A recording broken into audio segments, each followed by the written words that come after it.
Welcome inside my house. Now, let's head down into the computer room. 486, load up.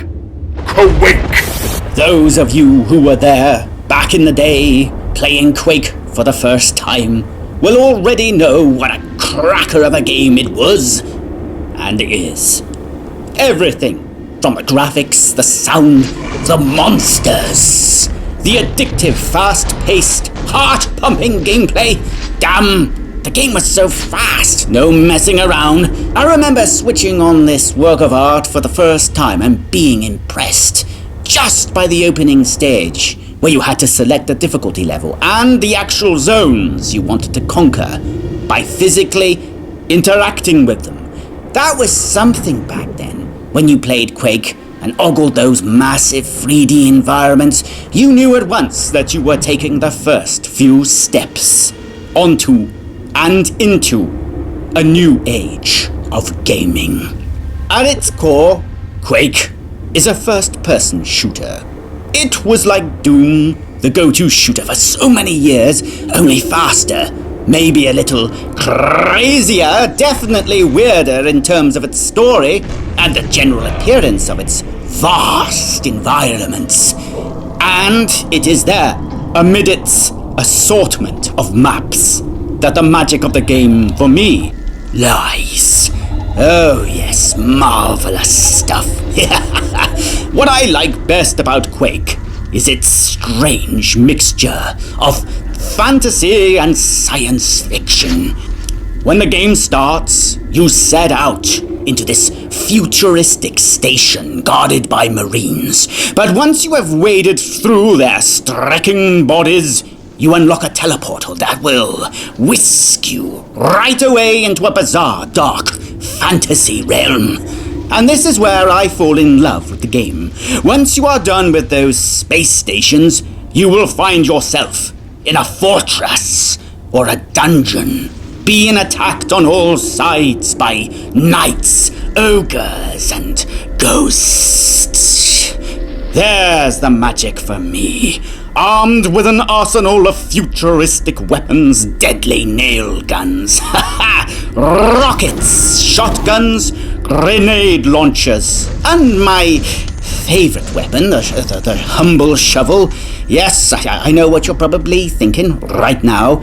What is he talking about? Shovel? What's all this nonsense? But I will explain my fancy for this weapon a little bit later.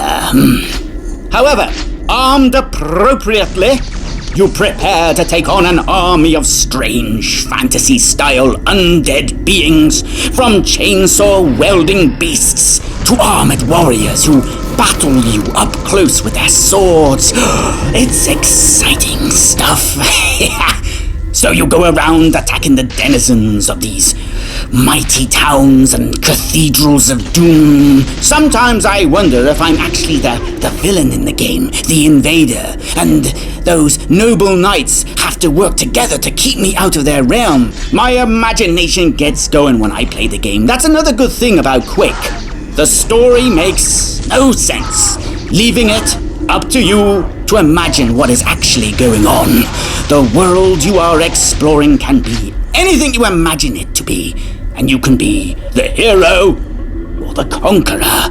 Whatever you decide, the world is yours. The maps in Quake are like whole worlds, brimming with darkness.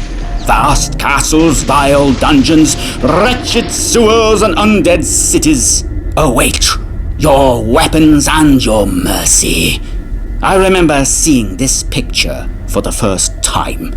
The vasty battlements of the citadel of the ogres, poking the fierce, brooding clouds of purple sky with its mighty walls that stretched across the screen. So it was all you could see where you looked, in all directions, like they had been set up by some vast, evil force. The walls of the citadel were, to me, the etchings of a vast, surreal realm, born out of a dark, fevered dream.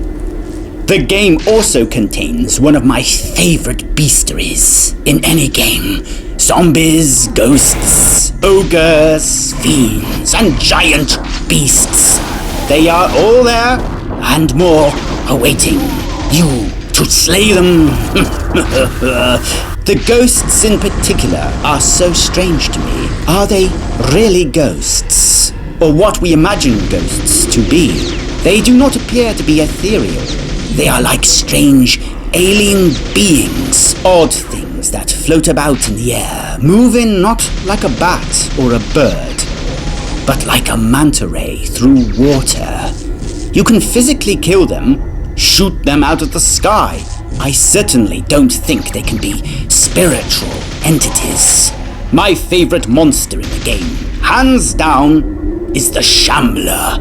Oh, I love these crazy bugbear-like monstrosities.